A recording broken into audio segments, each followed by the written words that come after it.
अस्सलाम वालेकुम dear viewers और अजीज अतिबा कराम।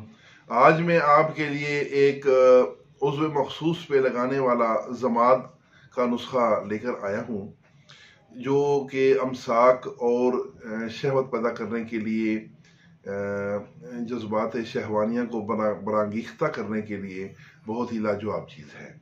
तो थोड़ा सा मेहनत तलब भी है, ज़रा कीमती भी है, लेकिन एक दफ़ा बना लेंगे तो ये जिसको भी देंगे इंशाल्लाह वो बंदा आपसे राज़ी होगा।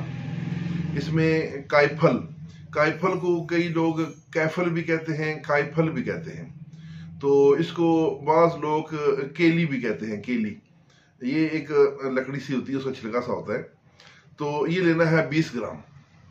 उसके बाद बीश 10 ग्राम, जुंद बदस्तर 6 ग्राम और आबे लीमू 2 किलो। ये जो पहले वाली 3 चीजें हैं इनको बारीक सफूफ कर लें। उसके बाद उसमें थोड़ा थोड़ा आबे लीमू डाल के खल करते रहें। जब ये सारा आबे लीमू उसमें जज़ब होकर खुश्क हो जाए या खुश्क होने के करीब हो तो बड़े चने के बराबर इसकी गोलियां बना लें और ये गोलियां खुश्क करके रख लें। ये आपकी दवाई तैयार है।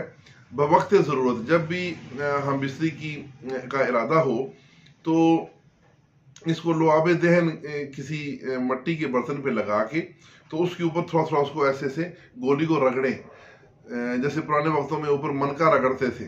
तो जो गोली है वो लुआबे दहन में घिस कर उसमें एक उसका बन जाएगा लिक्विड सा।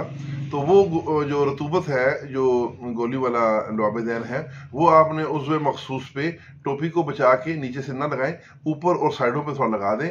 इंशाल्लाह तकरीबन इसमें ज़्यादा से ज़्यादा 20-25 मिनट गुजरते हैं तो शहवत जाग जाती है और आदमी इस हद तक जागती है कि आदमी हम बिस्तरी के लिए मजबूर हो जाता है।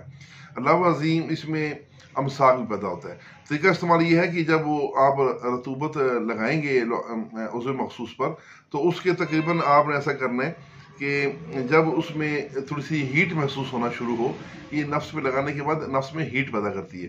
तो जब हीट महसूस हो तो उसको नीम गर्म पानी से धो लें और धोने के बाद फिर आपको शहवत भी आ चुकी होगी। तो उसके बाद आप मशगूल हों हम बिस्तरी में और फिर आप इसका कमाल देखें। तो इसके साथ ही इजाज़त, वस्सलाम।